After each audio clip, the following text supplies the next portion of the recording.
What's going on, guys? If you're watching this video, it's because you have booked the free consultation to see how we can help you master your mindset and help you take your business, your career to the next level. And the video you're about to see is a podcast I did with a gentleman by the name of Brian Callen, who's a famous actor and comedian. You've seen him on all Hangover 1, 2, and 3. He's had sitcoms for many, many years. He's been on Mad TV. He's one of Joe Rogan's best friends, and he's been on the Joe Rogan podcast many, many times. She said you look like a meathead. Yeah. She goes, you don't want to like give people that. Your face. I knew you had you looked, your face one time you were. In this podcast, you're going to see some very fascinating things. One of the things we do is we raise his testosterone using his subconscious mind. I know it sounds unbelievable, but you'll see here in the video. Vulnerable. You got to keep your shin down, motherfucker. Fucking neck tats, bro. I'm like, yeah, but you got my test going or something. I fucking want to fight. so check this out. We also go through how to access memories in his subconscious mind that are holding him back from getting that breakthrough to the next level. Now, make sure to watch the video all the way to the end because you're going to see how much he changed during this podcast and how much we help him level up and how that's going to pertain to you in your life. All right, guys, so jump into the podcast. Well, guys, I was going dark on Brian Callen's show until September 1st or September because I'm looking at doing a rehash, but my buddy Dom, who I've worked with, who is a hypnotist, who helps people deal with their own self-defeating thoughts. You know, it's kind of like you kind of do what you're in the Tony Robbins family. I'm not saying you follow him, but it's the same idea. So just for me, I listened to everything Tony Robbins ever did, thinking, because I was writing a show about a self-help guru and I wanted to make fun of him. Oh, okay. Yeah. I was looking to make fun of him. Once I listened to everything he did, I was like, I can't make fun of this guy because this guy really understands the way my brain works. Yeah, yeah. And, you know, I always say when I came to LA, I had these goals. And then by the time I was 50, I drew a line through every single one of them. Mm-hmm. But I wrote those down when I was listening to Tony Robbins. Oh, and it actually came true? It all came true. Yeah, yeah. Because the main thing that he talks about is setting goals, like being as technicolor and crystal clear and visualizing like everything from the woman you want to be with to the house you want to live in to the what you want to be doing every day, right. To, you know, all that stuff. And then he talks about having a primary question in your brain. Mm-hmm. Was it you that said, I feel like you said once you're 55, you can't have any more goals and dreams anymore? Is that a Yeah, that was my That's bit. hilarious. I forgot about that bit. Like nobody gives a shit about who you want to be when you're 60. No like, more Tony Robbins after 50. Like, right, if you have a vision board at 60, you're a loser. But it's not true. You actually should always have one, right? Yeah. Don't you think? Absolutely, man. I mean, look, I believe you should, maybe not a vision board, but some goal, something you're visualizing, you're creating in your life until the day you die, you know what I mean? So I agree with that 100%. Well, because you know, your business, you're killing it right now. Thanks, yeah. And you had this exponential growth. And whenever I see somebody who's doing that well, I think to myself, by the way, I'm going to be doing stand-up at one of your, I guess, conventions. Yeah, it's an event. Where, August 19th. Where is that in Vegas? So it's at the Circa Hotel. Have you been to Circa? No. So it's the newest hotel in downtown Las Vegas. It's really nice. It's beautiful. It's 21 and up, and they just have these really beautiful conference rooms there. I've been to a lot of conferences. You go in there, you're kind of like, this is, it's kind of shitty. It's really nice. So I'm going to do stand-up, and then we're going to do a Q&A. Yeah, because I want to dive into your mind, and see what is it that you do, whether you realize you're doing it or not. And there's a way we could figure out if you know certain things you're doing that you're not realizing. Because funny equals money, right? Mm-hmm. So I want my audience to be able to kind of get a perspective of how they can apply, not necessarily comedy, they're going to be a comic, but how they can be funny so where when they're doing business or sales or whatever, they can apply those principles. So that's why I want That's a huge part of like, I always argue for that. I always say, you know, you connect by getting people to laugh. You know, people love laughing.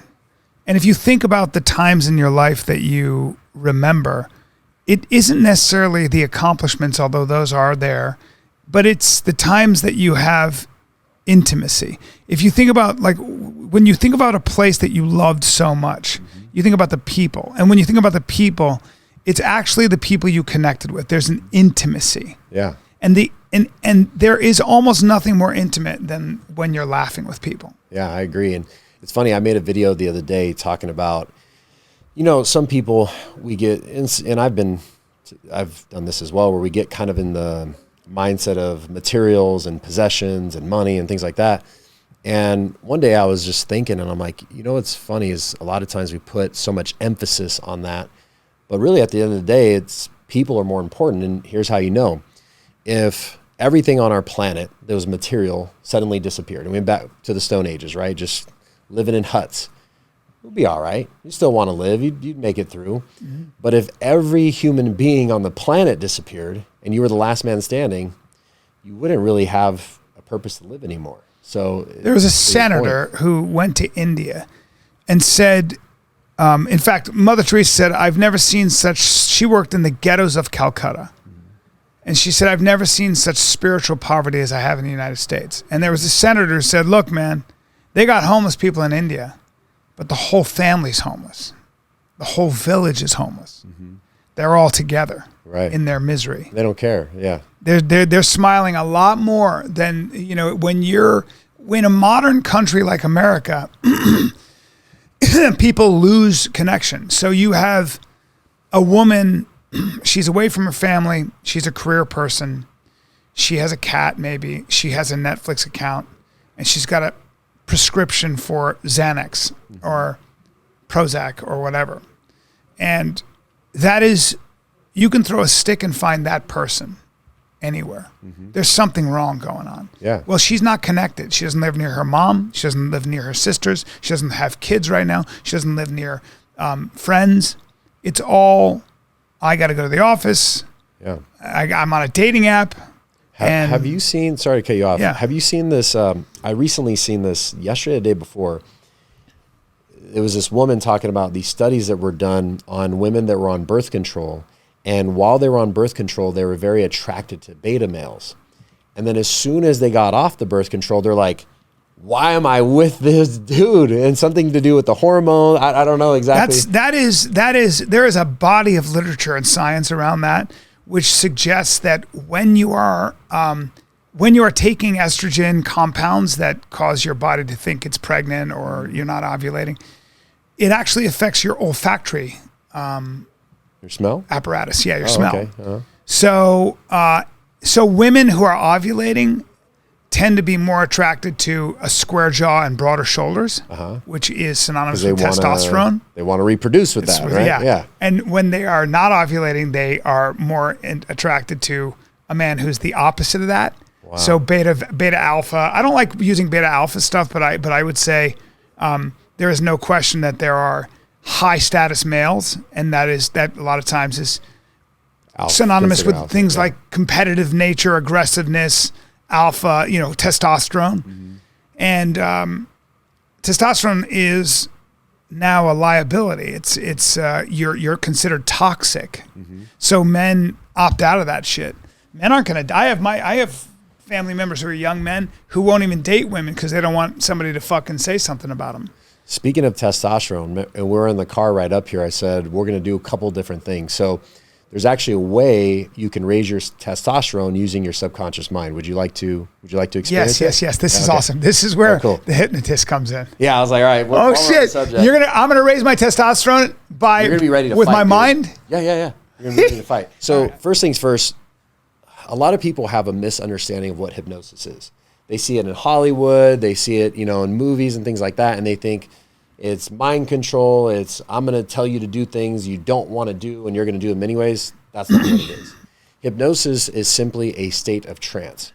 One thing you and I were discussing is, when you're driving in the car and suddenly your mind starts thinking about all these memories and things like that. It's because when you're in that state, your mind goes into a trance. Now, have you ever been driving before and suddenly you just come to and you're like, holy shit, I arrived at my destination. I don't even remember driving, or it seemed like it was 20 minutes, but it was an hour. Have you ever had that happen? Yes. Well, what happened in that moment is you went into a state of hypnosis. Now, you did it accidentally. You didn't have any purpose behind it, but your mind naturally goes there. It's the same thing, what your audience, when you're doing comedy, you're hypnotizing people without you realizing, or maybe you do. You're getting them engulfed in that moment where for an hour, like everything, nothing else matters, and they're there with you, and they're imagining the thing that you're saying is actually real. It's the same thing that movies do to us, right? So when people think, oh, I can't be hypnotized, they're associating that with stage hypnosis. Have you ever seen stage hypnosis? Yes. Okay. But people are like, and then they're Yeah, like, I'm yeah, gonna fuck a chair. Yeah. Exactly. So that only a certain amount of people will allow themselves to do it, and those people are typically already outgoing anyways. But everybody can be hypnotized. So what we're going to do is we're going to do a little tester. You're going to feel what it feels like to experience hypnosis. And then after that, we'll do the testosterone. You tell me how you feel after, okay? All right. So what you're going to do is you're going to take your hands, not yet, but in a moment, you're going to put your hands like this. You can just watch me for now. Yep. And then you're going to stare at the space in between your fingers. And we're going to imagine like they're two magnets, okay? And once they come together, I'm going to tell you what to do after that. And whenever, not yet, but in a moment, I'll tell you what to do. And then you will experience exactly what I'm telling you to experience. And I'll explain to you what happened in that process. Okay? You ready to be hypnotized? Yes, I am. Is it okay to hypnotize you? Yes, it is. 100%? 100%. All right, let's do it. So go ahead and put your hands out here in front of you. And I want you to just stare at the space in between your fingers. And as you stare at the space in between your fingers, I want you to pretend or imagine that your hands are the two most powerful magnets in the world. That's right. And as you imagine the two most powerful magnets in the world, you notice your hands want to move closer to each other. And as they move closer and closer, you can feel the magnetic pull getting stronger and stronger and stronger. That's right. And as they get closer and closer, those hands are going to want to begin to touch. Whenever those hands touch, go ahead and intertwine your fingers and go ahead and keep your hands up and close your eyes all the way down, all the way down. That's right. And as you're sitting there listening to my voice with your eyes closed, breathing in and out of your lungs, you're going to notice your hands are getting tighter and tighter, tighter and tighter. They're getting stuck together. Because remember, these are the two most powerful magnets in the world. And that's what magnets do. Magnets get stuck together. Now, not yet, but in a moment, you're going to open your eyes. And when you open your eyes, I want you to stare directly at your hands. So go ahead and open your eyes.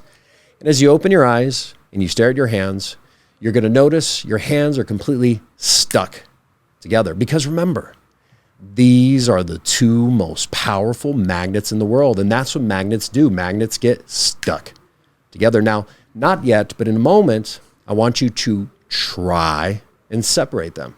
But I only want you to try and separate them when you are certain you will not be able to. So go ahead and try and separate them, and you may find that you cannot. Now, you see, in a normal situation, somebody would just be able to easily just pull their hands right apart. But because I gave his subconscious mind to keep them stuck and being magnets, he's having trouble separating them. And so although logically his conscious mind knows, hey, I could just pull these apart, again, I gave his subconscious mind to keep them stuck. And this is what happens many times with our goals and our dreams. We logically know, hey, I can get there, but we have subconscious beliefs that are keeping us stuck. So when you go through this process, we're going to remove those things that are keeping you stuck. That way you can go from where you're at to where you want to be in a fraction of the time. And you can try and try and try. Now go ahead and separate your fingers and separate your hands. And what's today's date? July All right. 11th. That's right. So what would you describe that experience like as you're... So if you notice, it's been a few seconds and we've been done with the exercise and his hands are still out in front of him. He's still staring off into the abyss and he's actually still in a state of hypnosis. And you see, when you're in this state of hypnosis, your subconscious mind is more open to suggestions.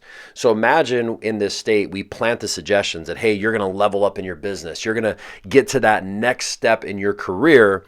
And when we plant this in this state of mind, that's how these things end up actually creating themselves into your reality.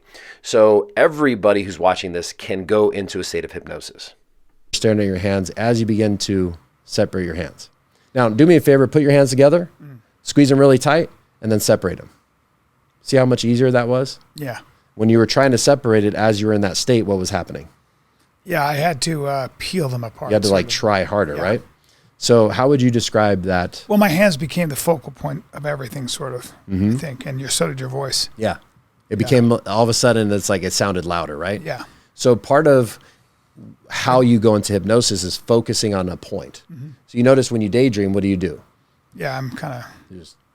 And what happens when you do that, your mind is not having to process so much of the information around you, because when our eyes are moving, we're taking in all the colors, shape, sizes, and everything. Yes. So when you stare at a point, your mind, your brainwave cycles begin to slow down. And when your brainwave cycles slow down, that's when your mind becomes more moldable and more suggestible. Does that make sense? Yes. Okay, cool. So now, you ready to raise your testosterone? Yes. All right. So what we're going to do is I'm going to repeat a mantra to you, and you're going to repeat it to yourself in your head. I'm not going to repeat it out loud. When you repeat it, I want you to say it with lots of power and passion. Like you really are just like screaming at yourself in your head. Now, in order for this to work, you have to allow yourself and make yourself raise your testosterone. So in other words, if you don't do it or you don't want to do it, it won't work. So it's kind of a do with process. Does that make sense? Yep. Okay. So close your eyes. And again, all you're going to do, first of all, is it okay? I want you to say, subconscious mind, is it okay to raise my metabolism? My testosterone? Is that 100%? All right. So you're going to repeat this mantra after me. Subconscious mind, please raise my test, raise my test, raise my test, raise my test. Subconscious mind, please, notice your breathing is changing. Please raise my test, raise my test, raise my test, raise my test.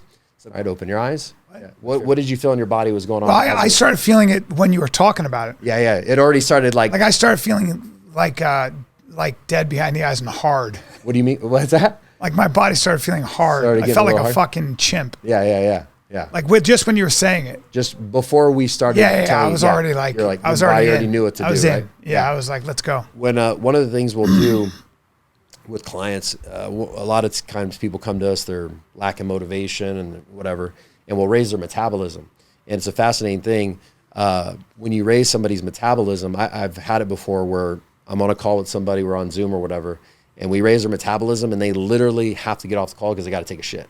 Their mind, their body starts. Well, I can already feel like I feel this thing going this way, you know? Yeah. Like that's so that's the power of just, you can say things to yourself and manifest them is what it sounds like. Well, you can, and I should have prefaced this. We kind of just jumped in. I got a little excited, but your subconscious mind controls your body, right? So the reason you don't have to think about your heart beating blood, your stomach digesting your food, or breathing is because the subconscious is in the background automatically.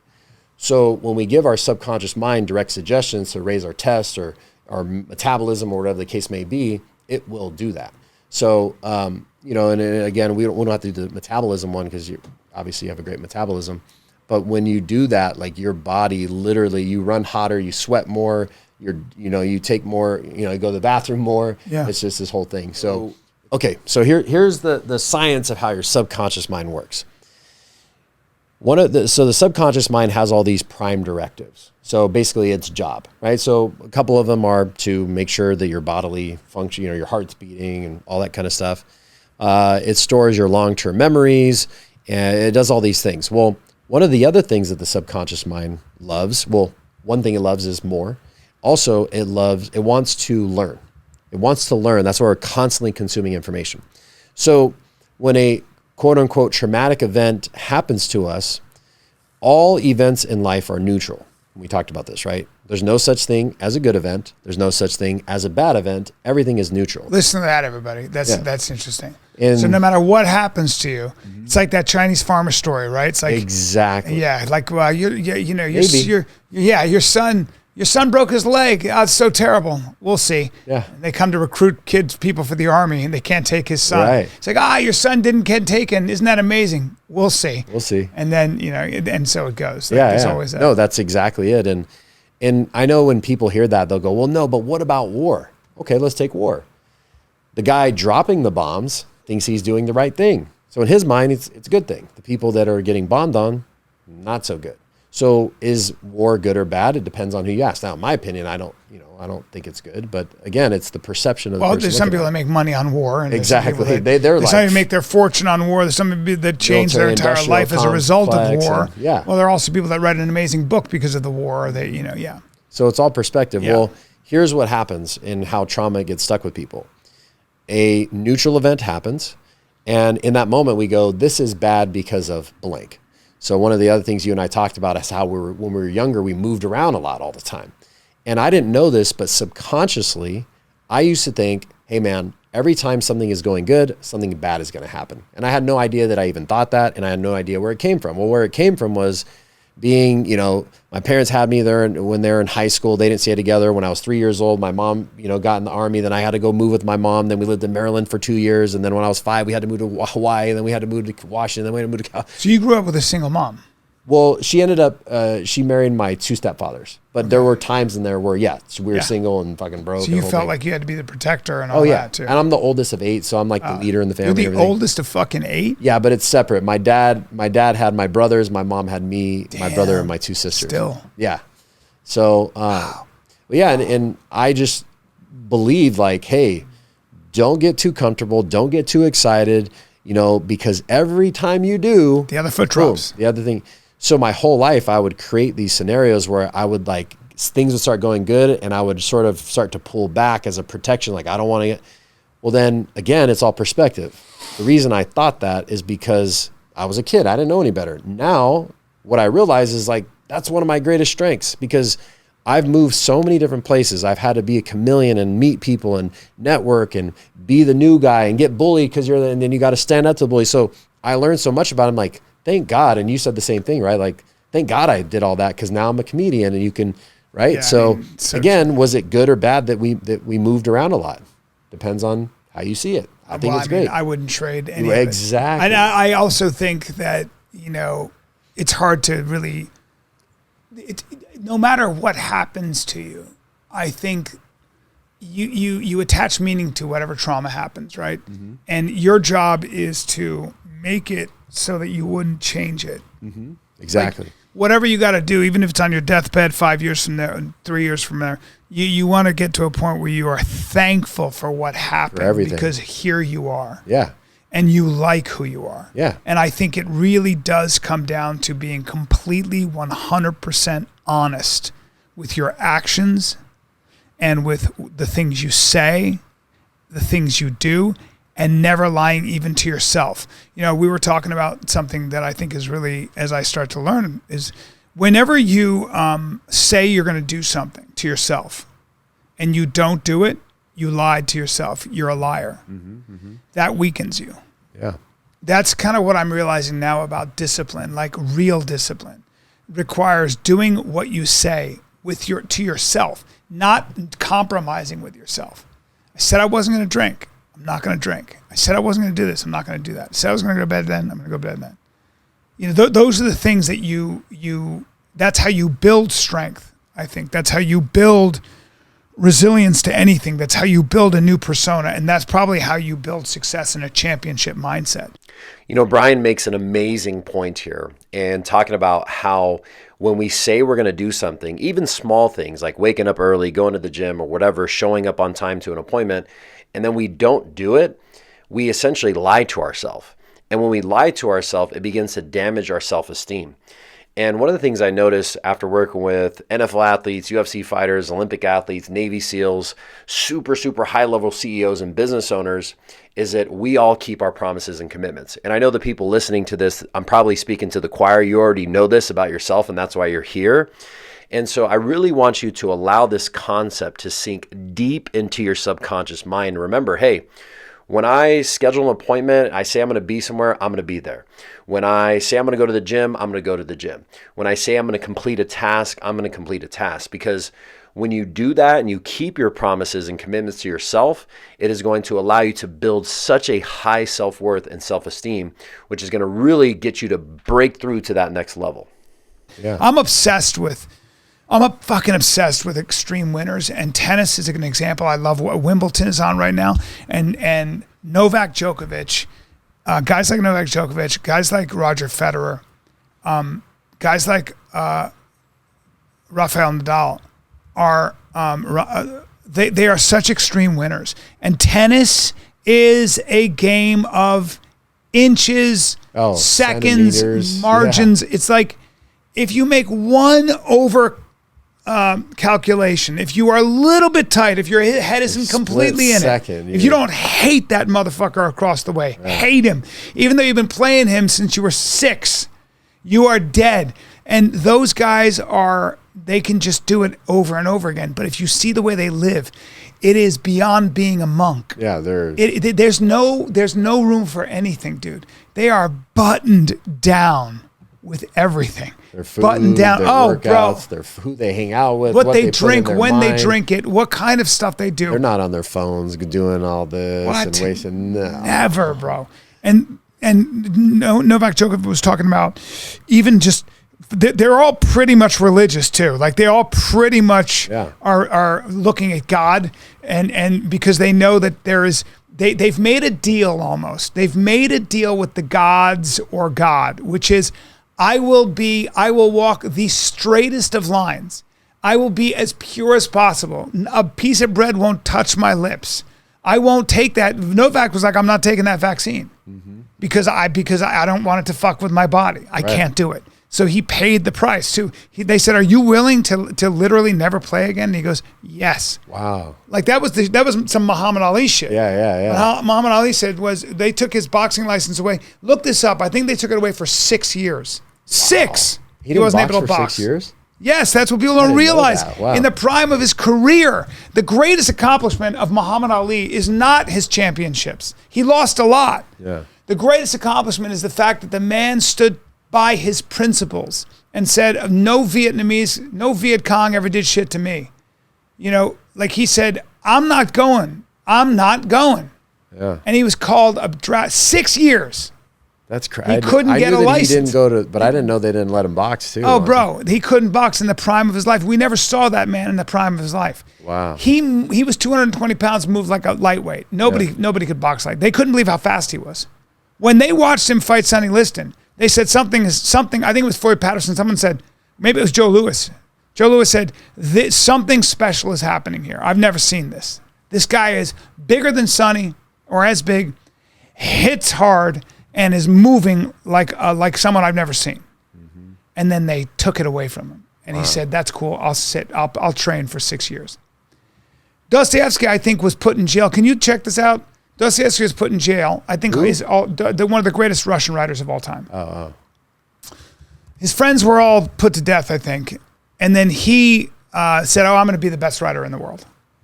I'm going to become the greatest writer in the world. So no matter what happens to you, was sentenced to death, but the sentence was commuted at the last moment. He spent 4 years in a Siberian prison camp, followed by 6 years of compulsory military service in exile. And he became the greatest writer. And he was a schizophrenic. Come on, bro. Give it up. That's amazing. Yes, and he said, okay, if you're going to do that to me, cool. I'm going to be the greatest writer. I'm talking about him now. I'm on my knees right now. When did he die? In the 1800s. I'm getting pumped. It's a testosterone, bro. Just kidding. Bro. 1881. Huh? 1881. Jesus. And you want to talk about neutrality, he was able to write The Brothers because of his time in exile. He met all these people and he became very religious. He became very, very religious. So that's taking a negative situation and going, all right, here we go.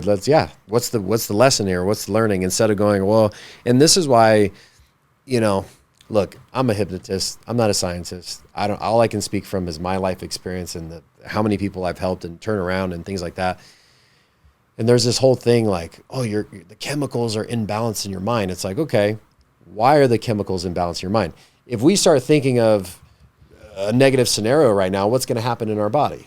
We're going to get anxious. The adrenaline's going to start pumping. I get it here in my throat. Yeah. That's your throat chakra, bro. My throat closes up. Yeah. What's that about? So, well, I'll tell you. Whether you guys, this is actually something. Can I tell you a memory I had? Yeah, go. I think it comes from this. What did you say? Now that we're being all like, what did you say and what happened? Dude, I swear to God, this is so weird to say this. I think this is where it comes from, bro.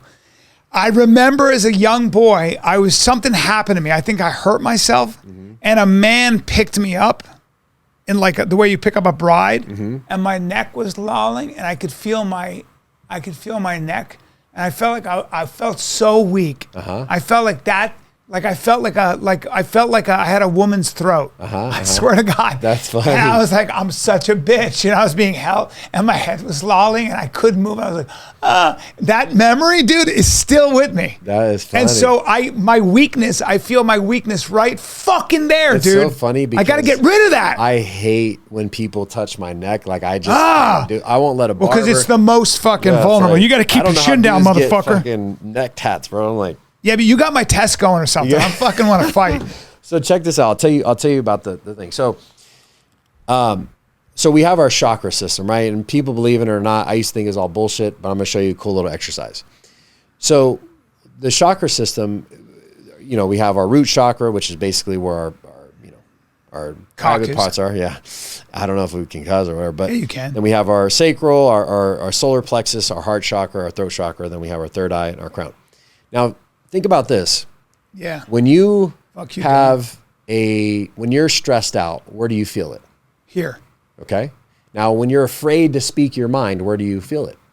What happens? Yeah. Your throat closes. Yeah. You start to, okay. When you do something you feel guilty about, where do you feel it? Yeah. Damn, I shouldn't have done My that. back or Right? something. When we get afraid, what happens to our testicles? So these are all these energy centers in our body. So when we have trauma, the trauma stores in those energy centers. That's why when you're stressed out, you start to get, oh, fuck, man, I'm fucking, my chest is tight. I'm heart attack. So I'll show you something. So take your arms, make them nice and loose. Okay, make sure you're breathing. Just relax, let all the muscles relax. I want you to take your right index finger, okay? I want you to put it really close to your left palm like this. Just start to go like that, okay? Do you feel anything there? Make sure you're breathing. Okay, now pull your finger away and just go to where you can't really feel it anymore. Mm-hmm. Is it about right there? Can you still feel it? Okay. You feel it right there? Can you go further?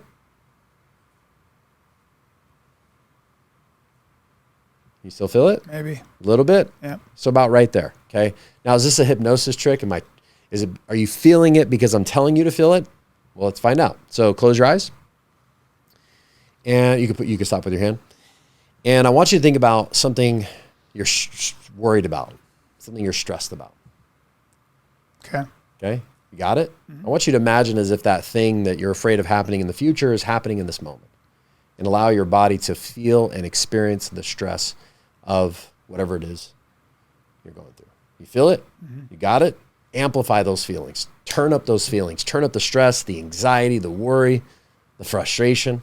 Let me know when you got it. Mm-hmm. Perfect. Now open your eyes. Now, I want you to do the same thing. Notice what happens. Can you feel it or is it gone? I don't know. I can feel it. Okay. Pull it. Is it there or is it gone? Is it lighter? Yeah, it's lighter. Okay. Now, you were here and now you're here. Mm-hmm. The reason that is because when we start to stress, to worry, to have, or trauma happens, the energy centers in our body start to tighten up, right? As I mentioned, when you're afraid to speak your mind, your throat closes up. So we have all these energy meridians that run down our hands, out of our fingers, out of our hands, down our feet, everything else. So what's happening is when you start to stress, those energy centers are constricting, and the electricity within our body is no longer flowing as smoothly. So how do we get on the subject? Oh, you said the throat. Yeah. So typically throat problems in a lot of women, almost every single woman I've ever worked with that has thyroid problems, they also have the R word, right? Because when they have that experience, they don't tell anybody. So that stays here and they don't release it. Once they can finally, and then this is where your thyroid starts getting messed up, and then they have all these health issues. So yes, typically if it's throat stuff, it might be that memory, but more than likely there's things that have happened to you in your life and you feel like you can't speak your truth, you can't speak your mind, you can't speak up, you feel like you have to hold back, and then you start having problems in those areas. So let's take that as an example. That's my memory. I say to you, Dom, that's my memory of being carried as a child and feeling like I was basically being brought to an altar to be sacrificed, a la Abraham and Isaac or something, maybe. Who the fuck knows? Yeah. Maybe it's a biblical thing, you know? So how would you help someone release that, how do you get somebody to release that memory or that trauma? So let's do something. Have that. Let's do something. Let's do something more important, because I feel like that obviously will make you feel good, but it's not going to change your life much, right? If like whatever. Like, what's something you feel like would be important to you to let go of and fully be done with?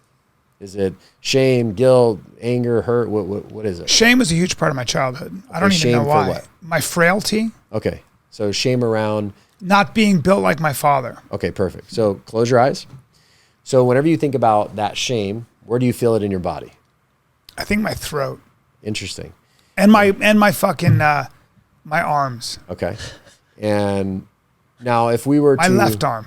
If you were to forget about it and come back to it, you could still feel it again, right? It's been there for what, 50 years?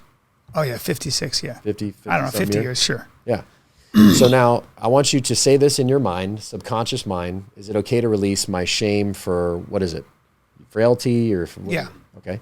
Is it okay to release your shame around being frail and for you to be aware of it consciously? Now you're either going to get a yes, a no, or it's going to be on the fence. What's the answer? I mean, it's yes. Now, is that 100% or is there a little doubt? I don't fucking know. A little twinge of doubt? Sure. Yeah. So this is, okay, open your eyes for a second. This is where you asked earlier about psychotherapy. So this is the first step that we always have to do before we try to go into anything and release You ask permission. We ask permission. Yeah, I've never done that. Yes, that's why it doesn't work. Because when if you don't have permission, you can go to psychotherapy for 30 years. It ain't going to work because which we'll find out here in a moment, there's a reason why your subconscious mind wants to hold on to it. And remember, the subconscious mind is 95%. So the 5% of your brain is saying, yes, but what did you do with your body? And that's why I said, you're not 100%. So if the 5% is yes, the 95% is no, guess what the answer is? No, we're not ready to release. So we've got to get the 95%, 100% on board, which we are going to now. And once it's agreed, yes, 100%, boom, now it'll go away. All right, so close your eyes. And I want you to ask your subconscious mind, why do you want to hold on to my shame for being small or frail or whatever the case is? I'm 5'11", motherfuckers, 173. So why do you want to hold on to that shame?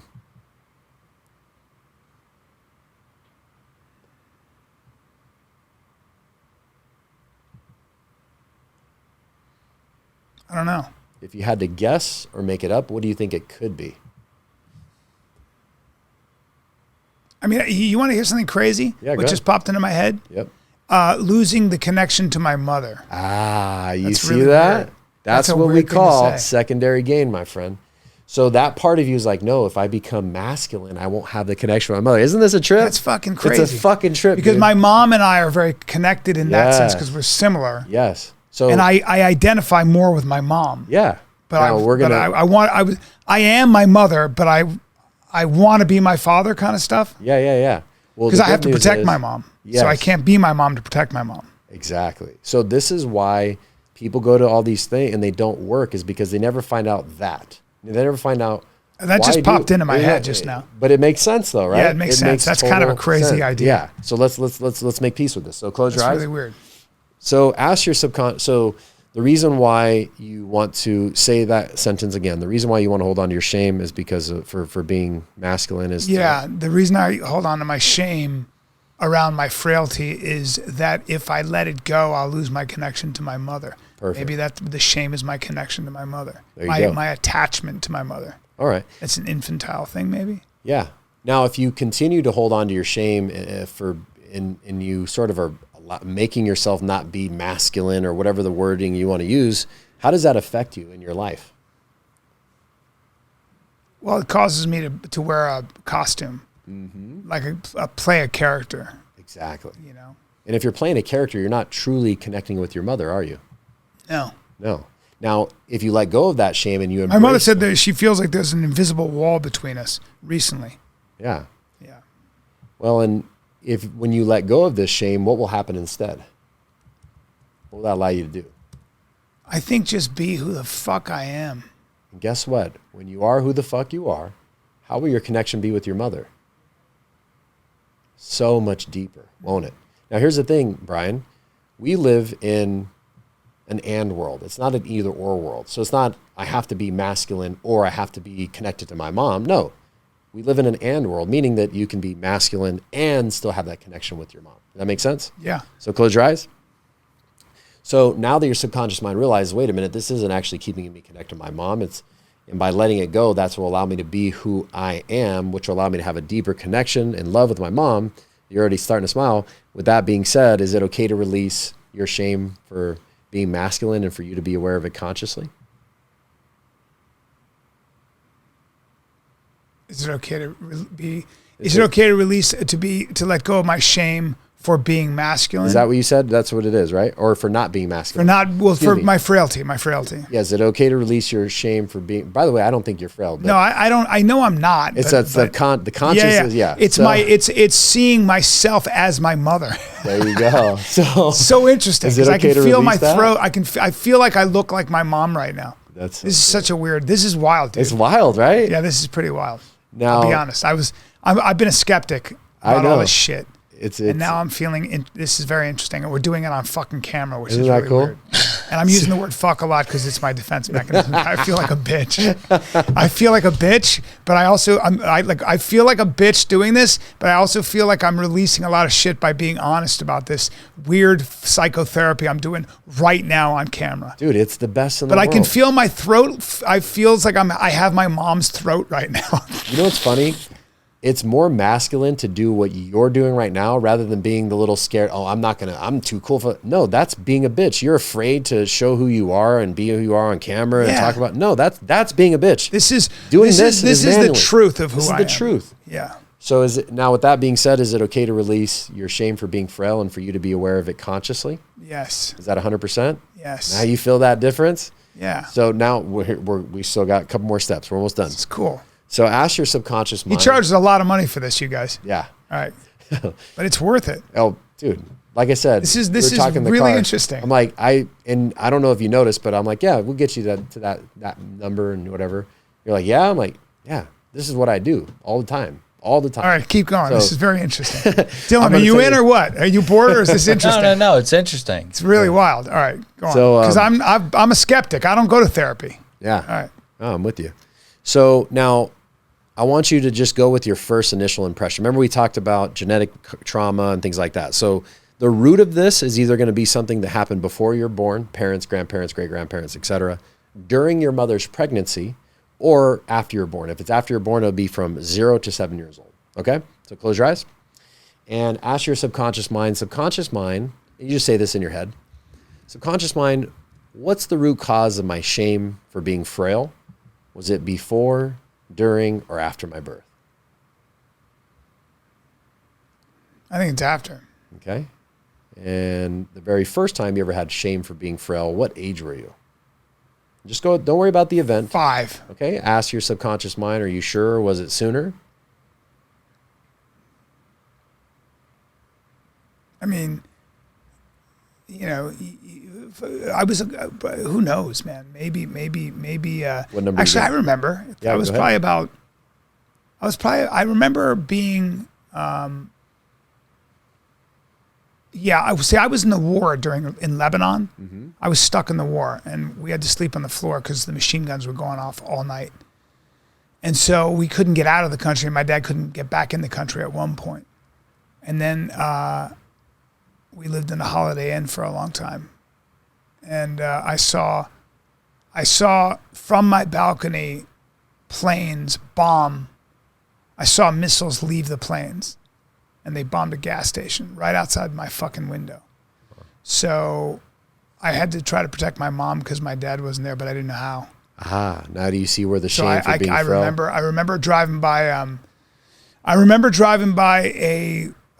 an open air like Jeep with a anti-aircraft gun on it, like a machine gun.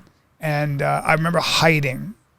And I remember hiding because I didn't want them to see me. Because now I was do you afraid see where of the them. shame is coming from? Yeah. It's like I was hiding when I was supposed to be protecting. And so I want you to look at yourself from a third person perspective, like you're observing this. Notice how your throat's starting to get all clogged and everything. Mm-hmm. So imagine like you're watching this happen from an outside perspective. And what lessons can you take from this event that will allow you to let go of your shame for being frail? As a kid, anybody would feel that way. Yeah. And guess what? You still Guns, did man. attempt to protect. You had the mindset of protecting your mom, right? Yeah, man. Yeah. That's deep in me. Yeah. That Well, that protector is deep in me. Well, and that made like you said, me and my mom were so close. That deepened the bond with you and your mother, right? Yeah. What else did you learn from that? Well, chaos was my chaos.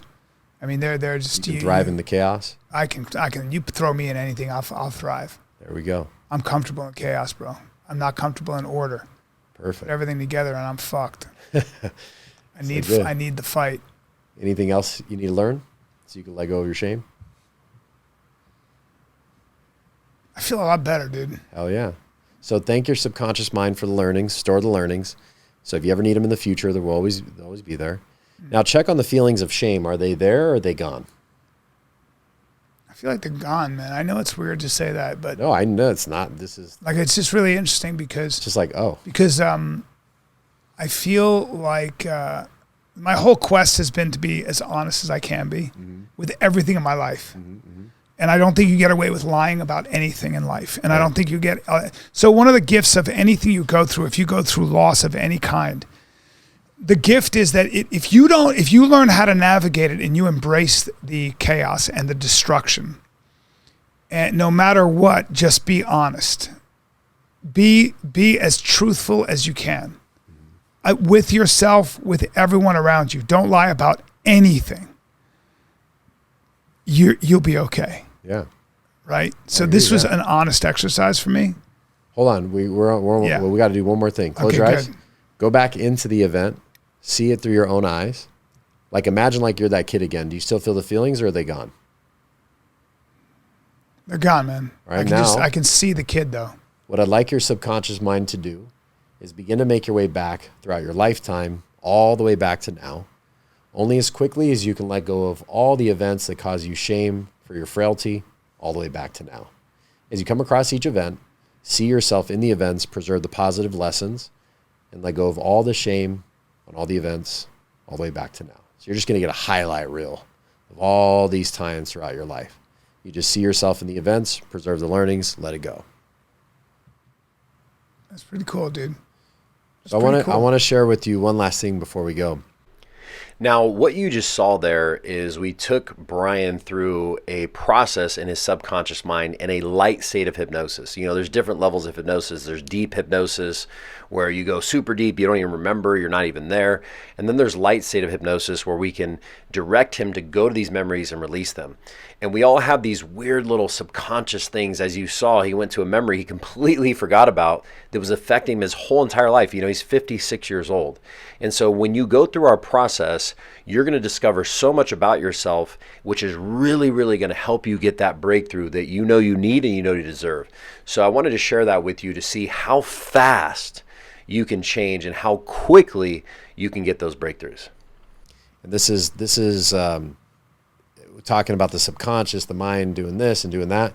And I believe we talked about this a few weeks ago, but we'll go into it again. So this is how crazy our mind is. Okay. So I'm going to give you a little backstory. So the NFL season of 2021, I've been working with one of my clients. His name's Juwan Williams. He's a cornerback. He was playing for the Patriots. Now he's on the Vikings. And we started working before the season. And about halfway through the season, he finally got his first start. Because he's putting in a bunch of work. Plus he's doing the mental work. So they're like, all right, dude, let's put you in.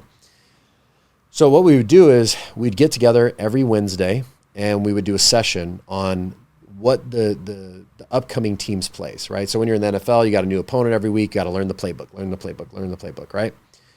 So he comes to me, he's like, yo, Dom, this is my first start. I'm obviously nervous.